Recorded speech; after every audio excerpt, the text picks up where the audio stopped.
Okay, can everybody move to who's not speaking and then remember to unmute? Have we any apologies? Not that I'm aware of, no, but I don't think there's anybody from Children's Services available this afternoon, Chair. I've been advised. Okay, well, Kieran's here. All right. Anybody got any declarations of interest? No? Minutes of the last meeting? Are there any matters arising that won't be covered by this meeting? With the minutes, we appear to have two directors of public health. I think the director of Children's Services is. Well, if we've got two, that's better than having none. Yeah, but it means we've no directors of Children's Services. No, we've got Chris. We've got to have a director of Children's Services. That's statutory. I know. Picture will amend the minutes. Okay, yeah. It says on my agenda, welcome and introduction. Is there anybody here who hasn't been already? If not, I don't think we need to introduce ourselves. Most of us know each other quite well. Right, let's get into, I love this one, intelligence update. Right, so does this mean I'm going to get some intelligence or? We can hope. Yes, all right. You're planning a short career in local government, are you? Right. Okay, over to you, Anthony. Right. Happy New Year to everyone. Actually, I'm feeling optimistic with our current position. I'm going to try and share the screen. I did send a thing through, but I'll try and share the screen and see if we can get to see the slides. Can you see that slide? It's hard to know if you can or you can't. I can't at the moment. Not yet. Not yet. So I've done share. Right, okay. So if I press share screen, then what do I need to do? Okay. Well, I'll talk through them and send the slides later. I'm just going to go through the position that we're in now and compare it to the previous lockdown. And you'll see why I'm feeling reasonably optimistic. When we were in November, our case rate was above 500 per 100,000, which is obviously very high. And the R rate during the lockdown was brought down, and we brought the case numbers down from 500 to 200 per 100,000. So the quick message really is that in Rochdale, lockdowns do work in bringing down the case rates. And cases fell in all groups. But during this lockdown, of course, we started to have increasing hospitalizations, which is a manifestation of past cases, and the deaths started to rise. They went 16 up to 35 and then stuck around the 40 mark. Right. At the end of the lockdown on the 2nd of December, I'm just going to look at the figures for the 2nd of December up to the 23rd. What happens often in Rochdale is we get a plateau. Rather than at the end of a lockdown, we drive the cases right down. We plateaued at around about 200 per 100,000 again. And the R rate remained around about 1 during the pre-Christmas period. Now, this created the great worry with Boris's 5 days of Christmas, etc., that we were all very, very concerned that we knew that the Christmas period would increase cases. So we moved in to the Christmas period with 200 cases per 100,000. Our hospitalizations were now beginning to fall because we were beginning to reach the end of what you might call our second wave. And deaths have now fallen from 25, they went up to 40, but they've gone down to 17 per week. And the latest week, there were only 5 deaths. So we can sort of see that we went through a second wave of cases which began in mid-September and is coming to an end. And that's moving through the hospitalizations and deaths. So at the moment, our hospitalization numbers are half the numbers they were at the peak in November. So what we can say is cases seemed reasonably stable. Stricter restrictions balanced off the increase pre-Christmas. And we know that lockdowns and strict restrictions locally work. Test, track and trace is now getting is being built up even more. And we can hope that that will make a difference as well. We knew that cases would rise around the Christmas period, and this is just an inevitable thing that was bound to happen because of human behaviour. So we knew there were going to be more mixing, but how much has it increased cases, and what position are we in now we're going into a third lockdown? The most recent numbers are showing that, yes, cases have increased. And for the week recently ending, we're on 289 per 100,000. And I've just been given a slightly more updated estimate, which puts us around 330 per 100,000. So if we look at it from one perspective, it appears that we've gone up from 200 to 300, and it looks quite bad. But we have to remember that we're going now into a lockdown situation, and lockdowns work. So what can we expect moving forward? Well, currently, in terms of hospitalisations, we have 185 patients occupying beds. And remember, in the peak, it was 424. So what we can expect in terms of hospitalisations is that there will be some increase due to the rise around Christmas time. The most crucial period is the next 2 weeks. If cases do what they did in the last 2 lockdowns, which is stabilise and begin to fall, we should find that the hospital system is very easily able to cope, and we should find that we have a very shallow third wave. And that's the hope, really. The other thing that I looked at very recently was the care home sector. Now, the care home sector had a terrible first wave where there was a large number of deaths. In the second wave, what we saw was the care home sector doing better in terms of the number of deaths. So I'm very positive going into what we might call the third wave, because we have 3 things helping the care home sector. One is our improved systems around outbreak. 2 is the fact that quite a few of the care homes have already seen cases. So a lot of the people are already got natural immunity. And 3, we're beginning to vaccinate people in the care homes rapidly. So we can kind of expect over the next wave that care homes may do a lot better. I'm certainly hoping they'll do a lot better than the previous waves. So it just leaves our community cases. And for our community cases, it's really all about the next 2 weeks. If cases follow the way they did in the previous lockdowns, we should have quite a shallow third wave. In terms of this new variant, we're in the quite good position that there aren't that many new variant cases emerging at this point in time. It's very, very hard to unpick. Nationally, of course, they've told you that the new variant is much more virulent, and this may well be the case, but it's incredibly difficult to unpick whether this was a bit of a bias because it started to hit populations that hadn't seen the virus before. And this is what's happened in Greater Manchester, in that the populations that did very well previously are now struggling. And that's a manifestation that there's less immunity in that population. So what are the conclusions? Well, overall, we've reached the end of our second wave, and we were in a relatively, in inverted commas, good position when we went into the Christmas period. I think this reflects all the hard work people have put in. Cases inevitably rose over Christmas, and that's happened absolutely everywhere up and down the country.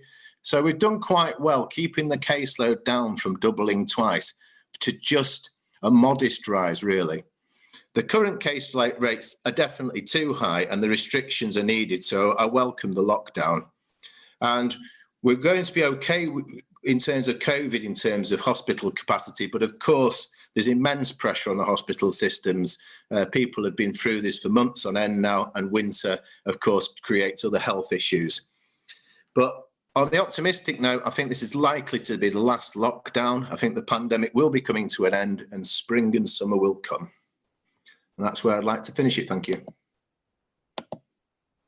Well, that's the most optimistic presentation I've had in a long time, and has perhaps cheered me up.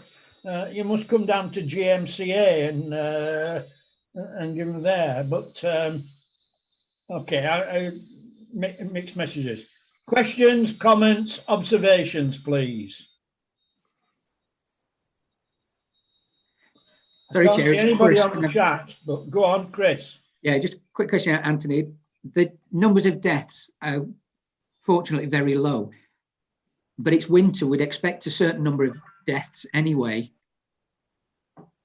How do they match with sort of compared to last year at this time for deaths? This looks like a planted question because this was the work I was doing this morning. Right. In the care home sector, which is the one we're particularly worried about, you average on average during the previous winter, we averaged 8 deaths a week. Now, what we've seen is in the first wave, we had 151 deaths when we'd have expected to see in the care homes during that period something around about 78. So we had twice as many as we would have expected. And only 30 odd of those were COVID deaths. So in other words, what happened in the first wave is there was an awful lot of excess deaths that weren't described as COVID, but almost certainly were because of it. Now, in the second wave, we had 130 deaths in the care homes, and we were expecting to see around 88. So we had this excess of around about 50, and 40 odd of those were COVID.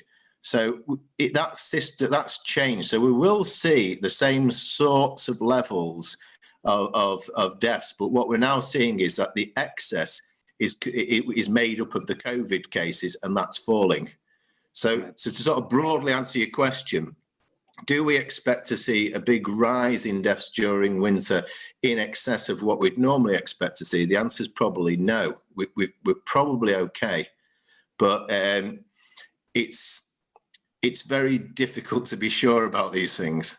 But as I say, I'm quite optimistic for it because we've come into it because of all our hard work. To be honest, we've come into the Christmas period in a good place given the socio-economic situation of Rochdale.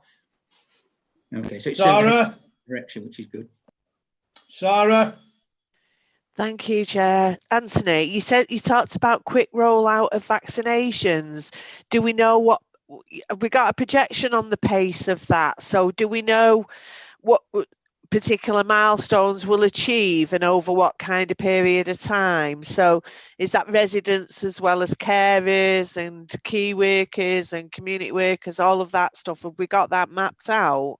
Is that for you, Anthony, or is it for somebody else? Andrew or Wendy are the experts on this one. Yeah. So Sarah, can we come back to that one? Yeah, of course. We've done all the stuff because obviously I think vaccination programme, and I don't know if the chief exec's on the meeting. Anyway, Mark Widdup next. Thanks, Alan. Yeah, it was just I'll leave vaccination to Wendy and Andrew because I think that is a big factor in which will support hopefully Anthony's optimism because we are heavily reliant on supply, but I'll leave others to update that. I suppose given this is an engagement board and it's all about what we say to our population, I think even though that's a really good optimistic report that Anthony's given, we really need to keep the messages going around the stay at home. And if there's ever a glimpse of hope, that's really good for people, but we've got to make sure we keep the pressure on over this 6-week period because what we'll fall into the danger of is people relaxing, thinking that maybe these rates are going down, etc., and possibly, hopefully, seeing vaccinations, going up. We just to make sure that we don't take our foot off the gas. Really, that those messages are really consistent and people follow which will be law. It's not just guidelines now. This is in law from today. We just need to make sure that we keep those messages and that engagement with our population is really important that we stress that right through this 6-week period. Thanks, Alan. Okay, Andrea. Yeah, we're gonna come on to the vaccinations at the end, and Wendy's here. Wendy's been leading the programme, so it'd be good to go through that in a bit more detail. The meeting or after we've finished this bit?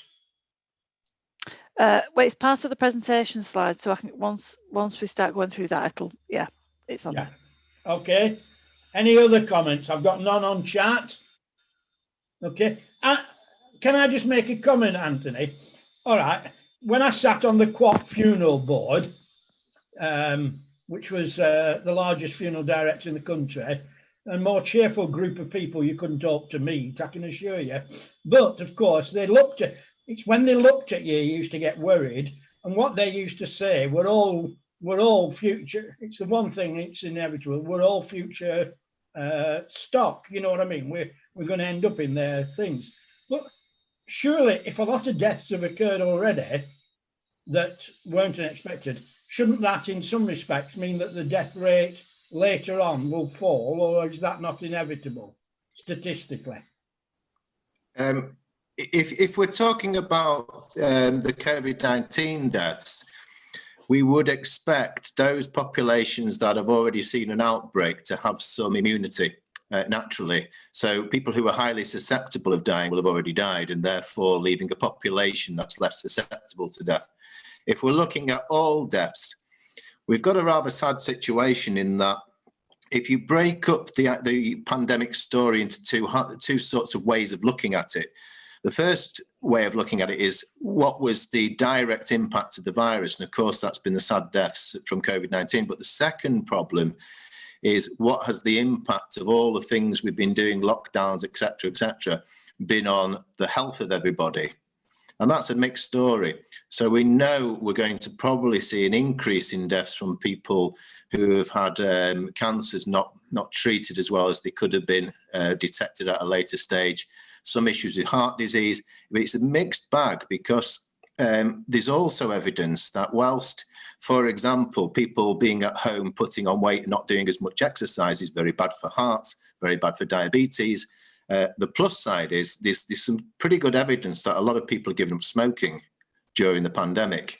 Now, it could be balancing out. So we can't be certain at this point how we're going to see next year, but there are huge challenges ahead for long-term health. I think Janet said we should get the message over that if you can't walk to the walk, don't drive. Well, all right. And I know why she's saying that, because I've had a lot of emails about Hollingworth Lake, etc., being very heavily subscribed. Okay, is there anything else on this, or are we moving on to healthy protection?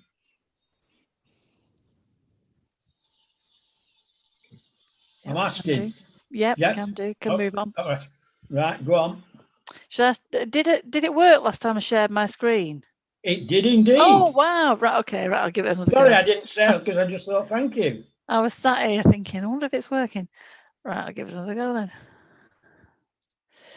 then. Okay, so this slides is the same set. We update it every time we have one of these board meetings. But what I'm not proposing to do is I won't go into depth about each of these. What I'll do today is I just suggest that we go into a little bit more discussion around three things. The first one is the lateral flow testing, which is part number one.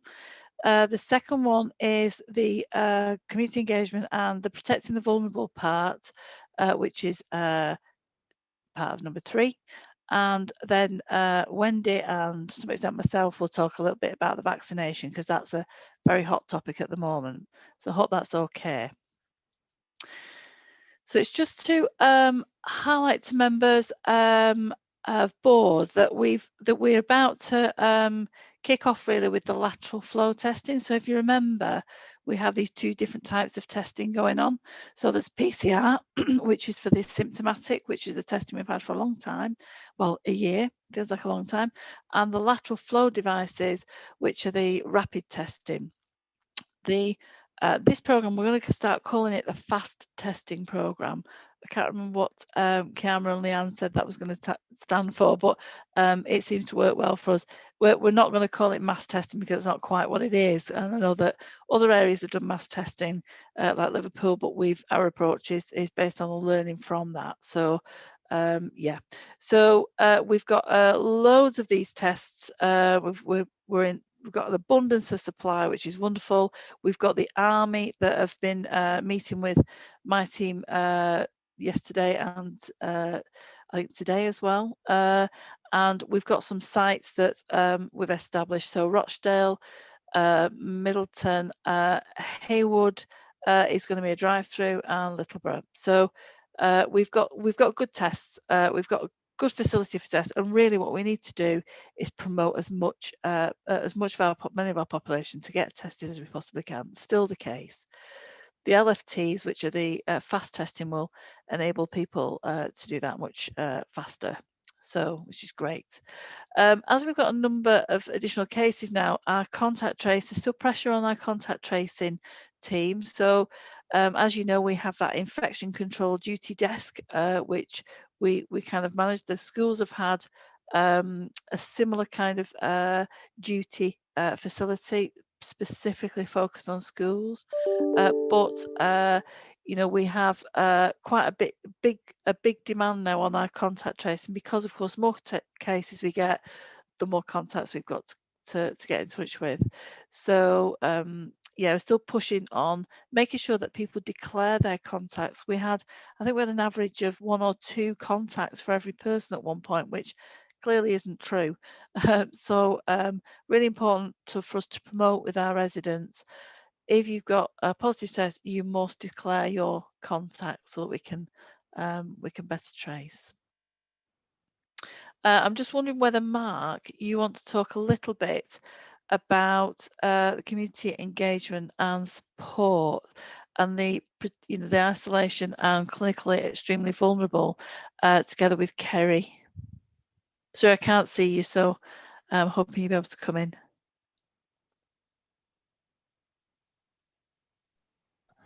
So I was trying to eat dinner at the same time. There's a confession. Andrea, sorry, Yeah, Mark. Andrea, can I ask you a quick question, please, about the lateral flow stuff? So yeah, not long ago, Steve Rumbelow said that we weren't confident that they were giving definite results and we weren't going to do them. What's changed between then and now? Well, they've done quite a bit of learning on them. That's for certain. They're not something that you'd want to use for a diagnostic tool. So if somebody had symptoms and you wanted to know whether that person, because remember, having symptoms means you're more likely to transmit it. So coughing, bodily fluids, all the things that come with symptoms mean you're going to be more likely to transmit it. So really important that you use a really, really reliable test. However, the PCR test takes time. You don't get your result immediately. So there is a risk there built into that test. Where you want to find out whether big groups have the virus, particularly where it's asymptomatic cases, the fast test, the rapid test, like the LFTs, are really useful. They're only really useful when you've got high numbers of cases. I could go into that. That's to do with the false negatives and positives that you find from those tests. But essentially, you need to have a reasonable number of potential cases in your population. Like our rates are now high, so they come into them to their own a bit more, because you're more likely to catch them. But really what we want to try and do is, with these fast tests, is filter out as many people from the population who don't have symptoms, try and catch them to see if we can catch as many as we can. They are quite good when you've got a high viral load.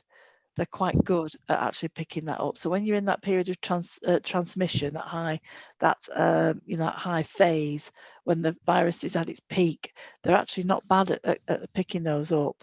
But for symptoms, you wouldn't want to use them. You want to use the PCR. I know Chris is on as well, so Chris might have a comment on that. But that's generally the rule of thumb. But they are fast. Their results in 30 minutes. And we can do them over and over again. So the key thing is to do them frequently. Hope that helps. Yeah, can I add a little bit in there as well, Chair? Yeah. They're very useful. If it's positive, it's positive. And if we're aiming for the asymptomatic group, who probably wouldn't go for a test anyway, they're the ones who are going to be spreading it and not knowing. So their positive result, we can get them out of circulation, stop them spreading it. 70% of the negatives are accurate. But if we're not doing any of this, we've got a high number of asymptomatic positives who continue to spread it. So that's where the benefit will be.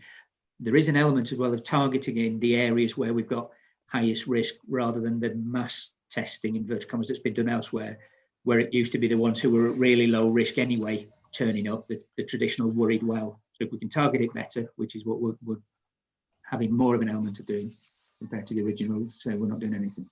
Thank you, Chair. Okay, Mark, you were.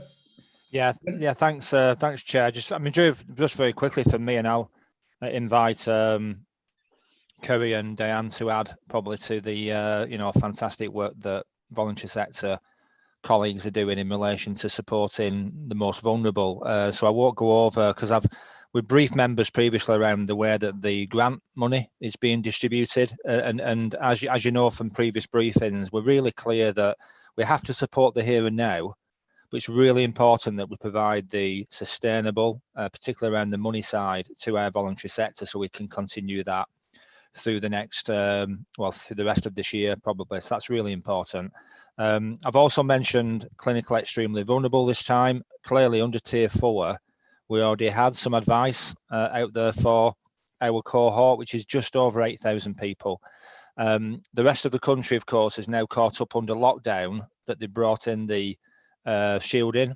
Now, of course, shielding is different this time, where shielding residents are being still encouraged to get out and exercise, which was different to the one before, where people were pretty much locked up at home. It's been demonstrated that that's not healthy for people. So the support is there. The emergency hotline is still there. As it's in the slides, Diane is helpfully helping us to get text messages and also writing out to new people on the shielded list to make sure they know what support is available, from the council. And the only thing I'll add before I ask others to join in is that we are still focused on the most vulnerable groups, particularly around homelessness, Chair, and also people with multiple disadvantage, which are clearly some of our most vulnerable people. And you'll know we put a lot of effort into getting people off the street into the Broadfield Hotel. We've now come out of the Broadfield Hotel to another location, Holland House, which is just behind Town Flats there. So again, we're still providing wraparound support for people who need it, particularly around homelessness.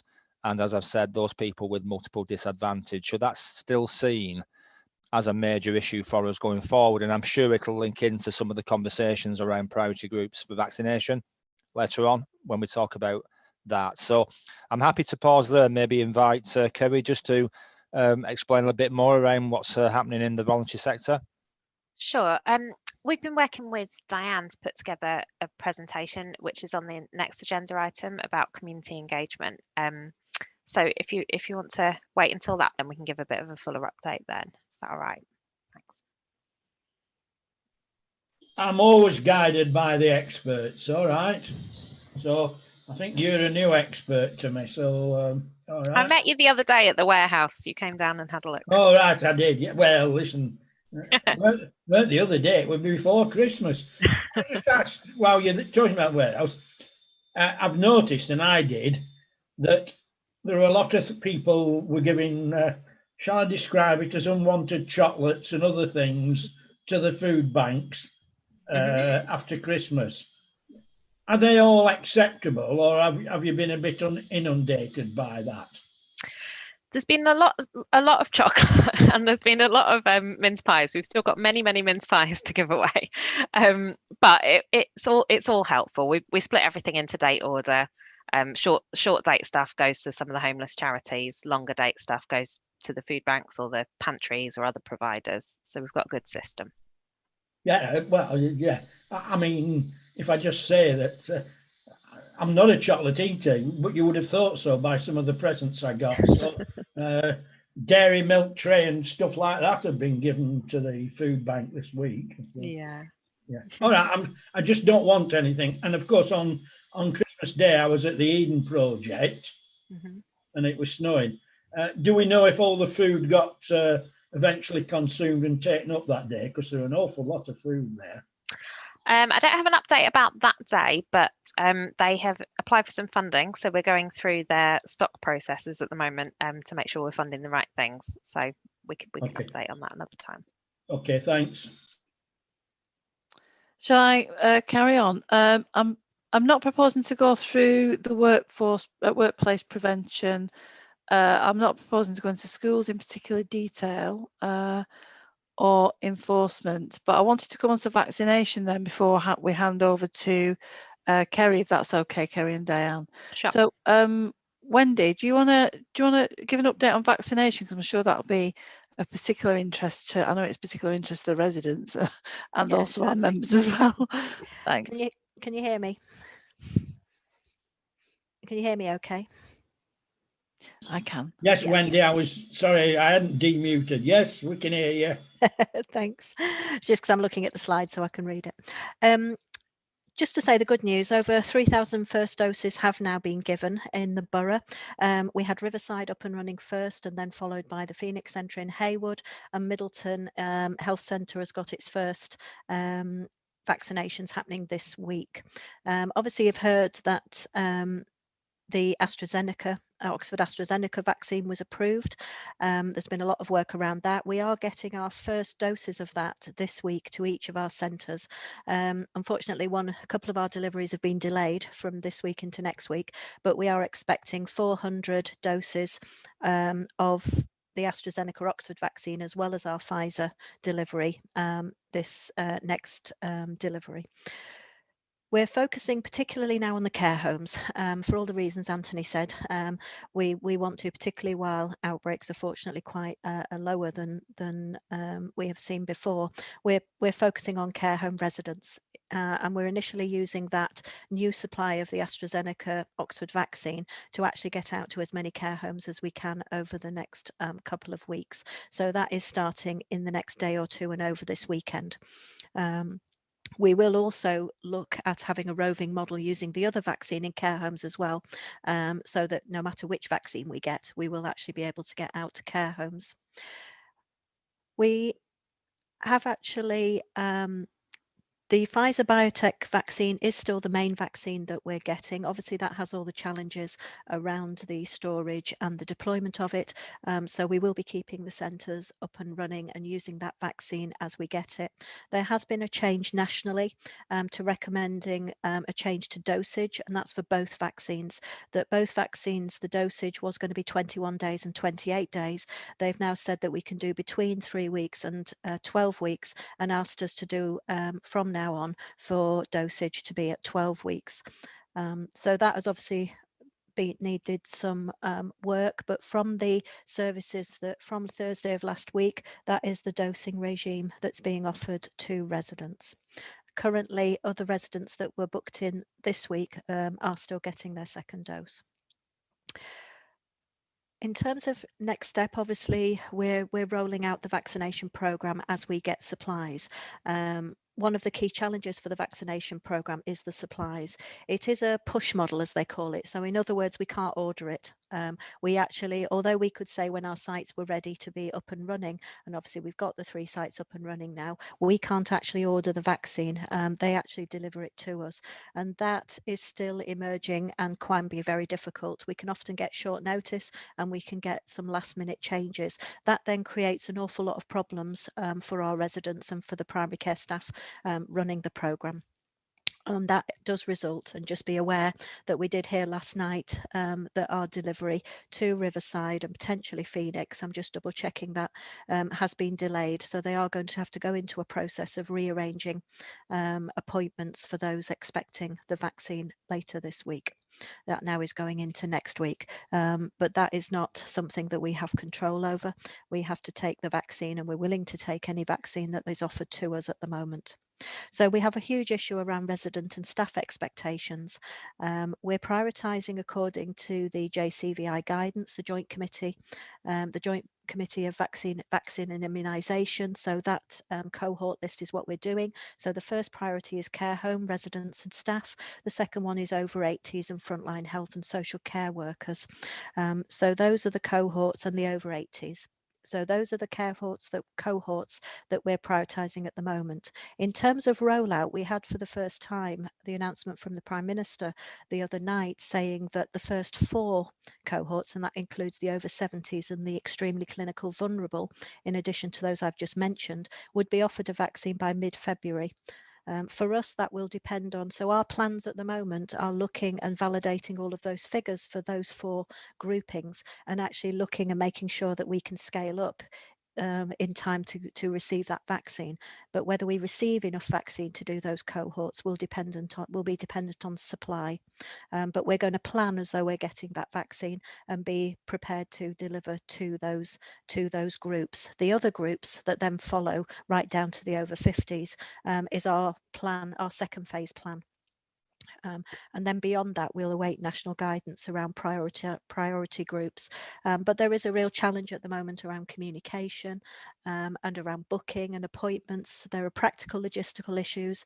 We're working very closely as a system, and our own contact centre staff are now working with the primary care providers to look at appointment systems and assisting with that. We have communication group, but I would be interested to hear your feedback so that we can enhance our communication about the type of issues that you're dealing with, either today or feed them through.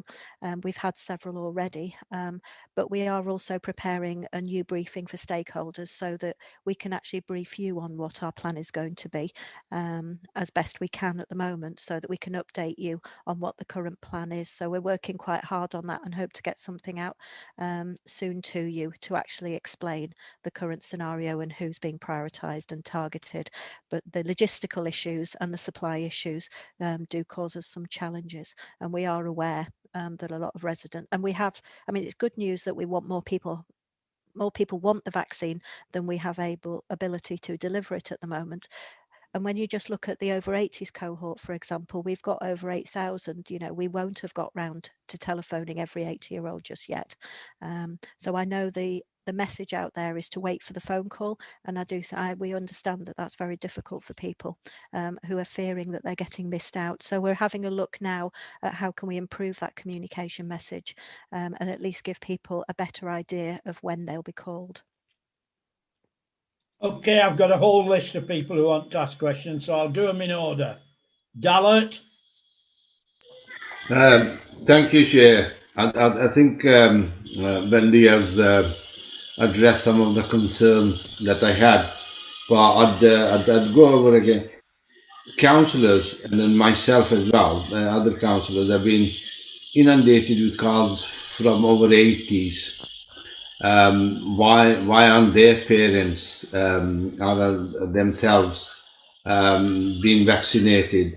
And then people are under the impression there's local authority who picks up the names and makes appointments and everything.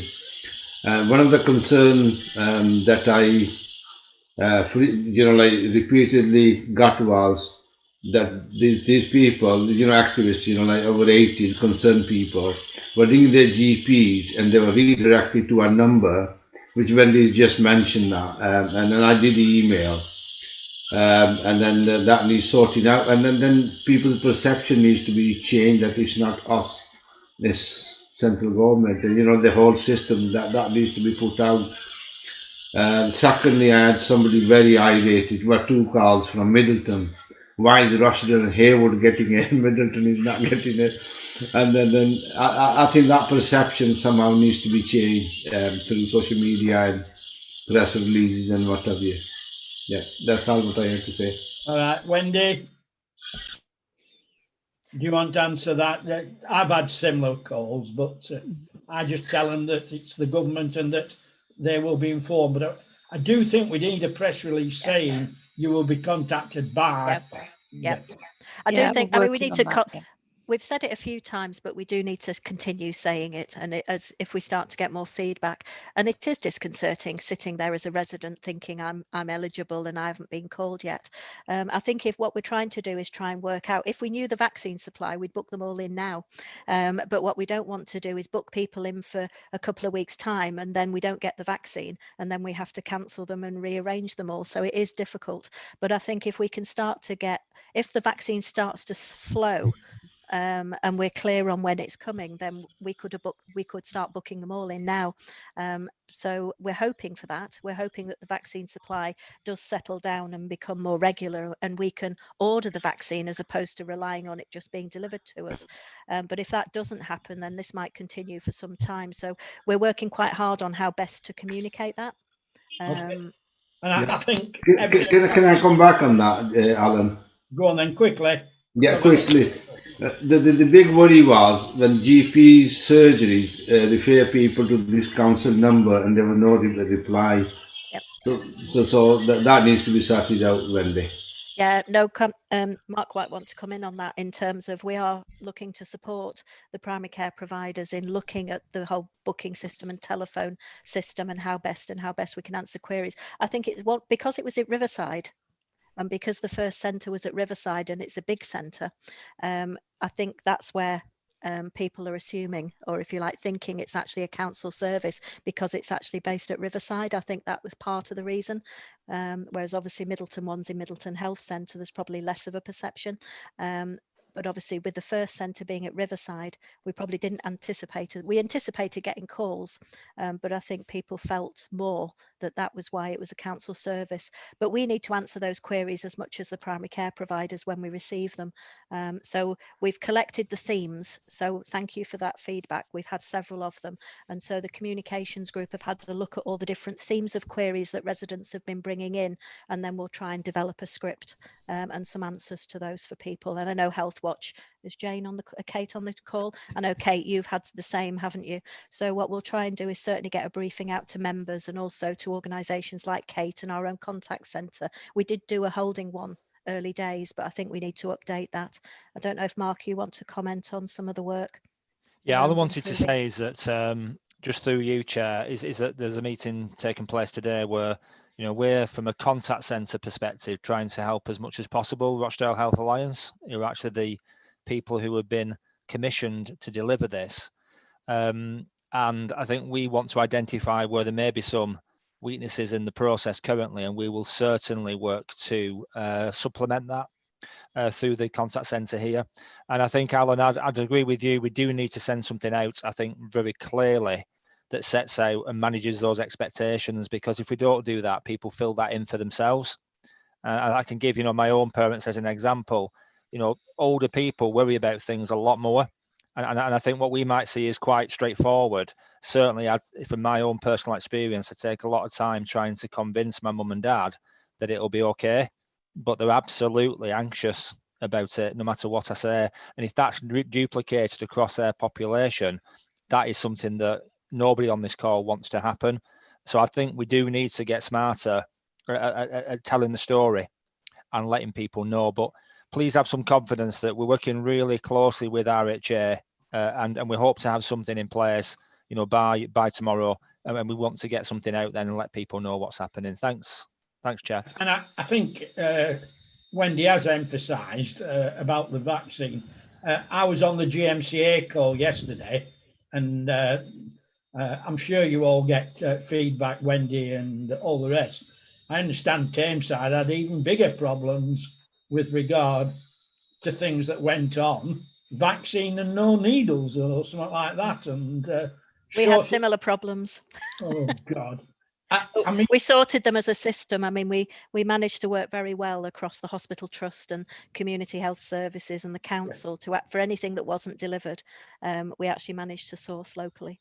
Yeah, and I think these sort of things, and it hasn't been helped. I don't want to be political, but it hasn't been helped by Boris and the others making the statements without having the resources there. But I mean, that's for other people. Janet's next. Wendy's actually answered a lot of what I was going to talk about, but the communication thing, Chair, is obviously key. A lot of what we're seeing is mirroring a little bit the PPE situation in March, and you know, what we need this and where are we going to get it from. People are understandably concerned about their relatives, and the clinically extremely vulnerable people, Wendy, is my worry, because they're not coming into those categories that you're talking about so far. You know, they're not in care homes. That I've got a particular, I don't want to do casework, but I've got a couple who haven't been out of the house since March. She has Parkinson's. and they have carers coming in 3 times a day, you know, and they haven't been on the list yet, and trying to reassure them that they will be on the list, and you know, it's going to happen.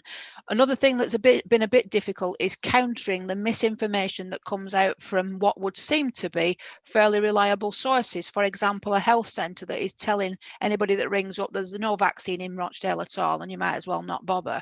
That doesn't help us, and I think it's a case of getting those people to be giving out the same messages and making a consistent message throughout the borough, no matter who's giving it. But thanks for that information, Wendy. The extremely clinical vulnerable are in that cohort of the first 4 groups. The clinically vulnerable do come quite closely after that, but obviously the speed at which that will happen will depend on the supply, but they are in the first phase. Okay, Denise. Next one, Denise. Thank you, Chair. Hi, Wendy. First of all, I'd like to thank everybody who gave up their leave over the festive period to get this up and running and deliver the vaccine. So big thank you personally from me. Secondly, my second question really is about the DNA rate. Are we finding that there is a high DNA rate? And could that possibly be around transport? I know this, particularly speaking to my neighbours and such, there is concerns about using public transport at the moment. It's not, I don't think it's coming out.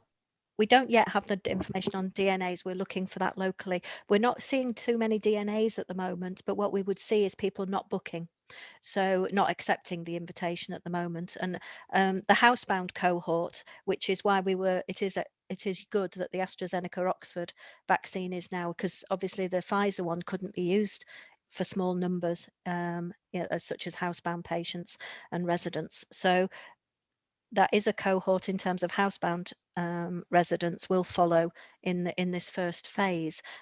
So we're not yet, we're actually seeing more of a demand for vaccine, but it will start to emerge, Denise. And as we go down the cohorts, what we want to do is have that local analysis and intelligence of who is and isn't taking up the vaccine, like we have with all vaccine programs. At the moment, there's such a demand for it, that pattern isn't emerging yet, but it will over time as we start to look at who is and isn't taking up the offer of the vaccine. So we're very aware that we'll need to keep an eye on that quite closely. And it's part of the sort of performance monitoring data. The data system we have to use is given to us in terms of reporting in who has the vaccine, but we're also doing some work to see if we can also use our local intelligence systems to try and get richer data than we may get reported back from the national system. Yeah, again, I think it's good communication for people as well, isn't it, that will help.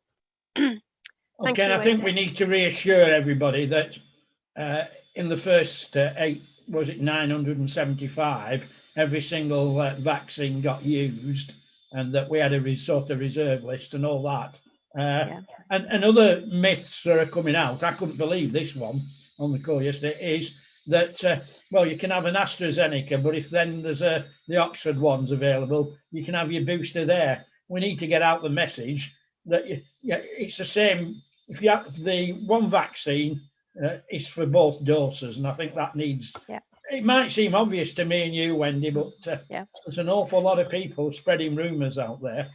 Well, I think what happened was the technical guidance changed to actually say in exceptional circumstances that if somebody turned up who they didn't know which vaccine they had, or for whatever reason that wasn't on their record, in exceptional circumstances, it would be better to give a second vaccine than none at all. That then got translated into a story that you could mix and match the vaccines, but they came out quite strongly, Public Health England, to say that you should have the same vaccine twice and not mix and match the vaccine. So it should only be in very exceptional circumstances.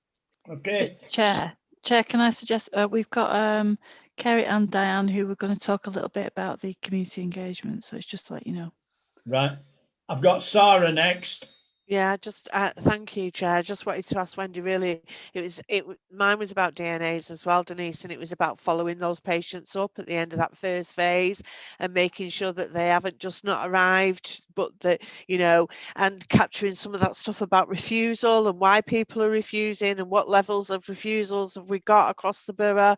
I think the other thing as well, certainly in terms of Healthwatch, if our residents are being anxious and disrupted because of failures, by central government to not provide us with the equipment that we need, then that's the responsibility of the accountable officer to make sure that those inadequacies are fed back up. So communication happens both ways, not only communication to our residents, but actually communication back up to central government who are in command and control, that they're letting people down and creating more anxiety, which is absolutely unnecessary at the moment. Thank you. Okay, Kate Jones next. Yeah, just to come in on the back of what Zara's just said, Zara, we feed up as a Health Watch to Health Watch England, which then hold to account at national level. We use their national database, so all our local feedback does get fed into that. It was just really to reiterate what everyone else has said about the comms. We've had increasing feedback, and we know people are trying to abuse the system as well. That, you know, people are saying we're going to ring our GP every day until we know we can get the appointment. So it's the capacity issues that this is putting now on the services as well. People are confused. We've done some engagement with the over 55 groups, and it's just confusion left, right and centre with basic questions that we could answer, but it's just the unknown for them. So it was really just to reiterate that. Thank you. And can I just say to you, Kate, you will not stop that. I mean, I've still got councillors who should know better. I won't name Mr. Haywood, but sending in a long email about the fact of what goes on in Haywood, etc. We're a borough-wide, and we're doing a borough-wide approach and things there. And I did give him a terse note back, but on a serious note, what we're trying to do is provide a smooth, efficient service for as many people as we can. And we know there's the demand because of the fact that the day before we opened Rochdale, 60 residents turned up to check where Riverside 1 was in case we were moving it. I know that me and Michael Brooks, on the first day you were doing it, were escorting people in. So there is a pent-up demand. I've got no further questions. So are you moving on, Andrea? Yep, that's okay. Yeah. Dan, Kiama, sorry, Diane. Sorry about that. And Kerry. Yeah. We just pulled together. We just thought, with this being the engagement board, we just pulled together. I'm just trying to. Can you let me know if that comes up? It's coming. Yeah. Have I managed to share my screen? Yeah. Not quite. There's quite a bit of information. Yeah, can you see that enough? We've only got 5 minutes and we won't talk for that long, but we just thought it'd be helpful for members on this group to sort of see the sort of key mechanisms that we've got around community engagement and how they've developed, and also some of our sort of key plans and next steps. But luckily we've got these couple of slides and they've got quite a bit of information in, so we can circulate these after the meeting and people can have a look at them. And if you've got any sort of issues you want to raise or questions, then please do come back to myself or Kerry to raise them. But I know as far as sort of mechanisms go, quite a few of you are involved in some of these groups, and really these have evolved naturally, haven't they, over the last sort of 8-9 months in response to what we've heard from our community. And we've now got these clear sort of 3 groups, if you will, these mechanisms that have been established that are working very differently. So I know most of you involved in the Wednesday community engagement group, which Mark and Andrea are heavily involved with and chair, and that's come very much, hasn't it, from the community wanting that transparency, wanting to hear directly from the horse's mouth what's happening, being able to ask questions in a sort of safe environment, and then looking at shared solutions. So we have the Wednesday community engagement group. We also have our Friday insight and behaviour change group, which recognised that a lot of our response around community engagement was sort of reactive, and we just wanted to have that bit more time to be able to really dig into what the insights were telling us, what the data was telling us, what the community were telling us, really think about the impact that we were looking at and the outcomes, and try and put a bit more, considered a bit more of a behavioural science approach to our response around behaviour change. And then we've also seen a fantastic response from the voluntary community and faith sector that Kerry and others, Health Watch, can talk more about, And that's probably been more specific to specific needs like Food Solutions Network, like the Economic Solutions Network, the Inclusive Messaging Group, the Equalities Assembly, and they've grown out of that specific demand for topics around community engagement. But what it's given us now in Rochdale, I feel, and I know others do, is a really sort of effective, comprehensive way of us listening to our community, being able to respond with our community and co-design our response. And these three mechanisms are working really effectively together so that we share learning and feed within and across to make sure that we're working together, and we can bring that back, like it says there, strategically to this group and operationally to the community response group, which Mark chairs, which is next on my agenda today. So we've just pulled together here some of the key plans from a lot of the work areas that are coming out from those three mechanisms. So I'm very aware of time, so I won't go into these, but please have a look at these. But you can see on here, we've got the wider community engagement work, that Wednesday group. We've got a lot of opportunities coming through, things like the MHCLG Community Champions grants, the DEFRA grants, the winter grants. What we're really trying to do is respond to people's needs around COVID and the impact it's having, and make sure that we're there to be able to support, especially the groups where this is impacting the most. And we've got a lot of work around behaviour change, and we've outlined some of our key plans there. Kerry, do you want to pick up around the cooperative engagement and the things on the next? Yeah. So in the voluntary sector, our approach to engagement we call cooperative engagement, and that's all of our work with statutory partners, health partners, and we've got lots of co-designed projects happening through cooperative engagement. So a really good example of this is the Inclusive Messaging Group, which is a key part of this engagement approach, and the vaccine and also lateral flow testing are both being taken to that group tonight. So that group is made up of organisations that support some of our most vulnerable people in the borough. So they can provide really good insight, which we'll then take back to the Insight and Behaviour Change group. And then through some of those funds that Diane mentions, we'll be able to put the right resources in the right places to try and affect behaviour around vaccines and testing back through the voluntary sector. So it's just an example of how that links up. And there's some other projects there that you can see. And then, yeah, so the Food Solutions Network, most of you know, we've got a food warehouse which supports all of our food providers. We know that provision at food banks, the need, sorry, at food banks and food pantries has massively increased. Economic Support Network, which is about community pathways for support around debt and financial well-being. There's lots of work going on to create a resource, which is a sort of triage tool to help people get the right support. The Digital Tech Library is a project which refurbishes old tech and distributes that to people who don't have technology to help them to access services and support and social support online. That's going from strength to strength, that project, and it's a partnership of 10 different charities in the borough that are working together on that one. And then the Street Ambassador Scheme supports both the Digital Library and the Food Solutions Network. And that's all about volunteering in your neighbourhood to support some of those borough-wide projects. We've got some December updates as well, which I can share around.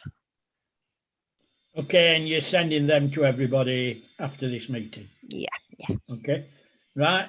I've got no other questions or comments unless somebody wants. No? Back to you, Andrea. I think that's things we're done through the agenda. Oh, right. I think so. Is there anybody else? Oh, sorry, Sarah, I know it's me and the dog, I'm afraid. Sorry about that. I just wanted to make people aware of the rising propaganda graffiti that seems to be happening, certainly across Middleton. I know Mark Widdop's aware, and we made comms aware, and the chief exec, that there's been posters and a leaflet drop, certainly around my estate, which is casting aspersions on the vaccine, talking about COVID not being real, some of those kind of headline conspiracy theory messages, but that seems to be developing. Certainly over the weekend there was an awful lot of it. I just wanted to make more people aware that I don't think that's just an isolated incident. I think there's potential for that to kind of be spreading around the borough, and I just wanted to make people know about it. We've got a commitment from Mark Widgett's team that they'll remove anything that they see on the street as they're out and about. But I just think it's definitely something that we need to keep an eye on, that there's some parts of the community who are becoming quite active and vocal around certainly around the virus and the vaccine. Yeah, and I mean, thank you, Chair. Yeah, I mean, the police yesterday at GMCA reported on all the incidents over Christmas. But one piece of good news was that the planned big demo in Manchester attracted 10 people, and they arrested one of them. So that's a funny thing. But you're not going to change a certain section of the population from misbehaving. And that's a sad fact of life. Okay, is anybody else wishes to add anything? Okay, can I thank everybody? Can I just check when the next one of these is due, Michael? 3rd of February, Chair. Okay, so that thing. I think the only down note I've got, of course, is that there's no review of tier whatever we're in now. I don't know whether it's tier 4, tier 5, or we just call it national lockdown. And just to show you how strange a world our now we live in, I never thought when I became leader of Rochdale, I'd be meeting the Ministry of Defence, which is what my meeting is tomorrow. All right, because the army want to talk to me. All right, I think I'm too old to be recruited, but they just wanted to talk to us. It's crazy. And Chris, because I believe in plagiarism, I'm going to use your phrase, the worried well, because I think that's wonderful, and that does summarise the people I know who get every illness going and go to the medical journal. Can I thank everybody? Can I thank all, Mark, pass on to all the teams and everything, the great job they're doing. And let's hope we come through this. And I especially want to thank Anthony for his very optimistic and upbeat report at the beginning. Thank you and goodbye. Bye. Thank you. Bye, everybody. Bye. Bye.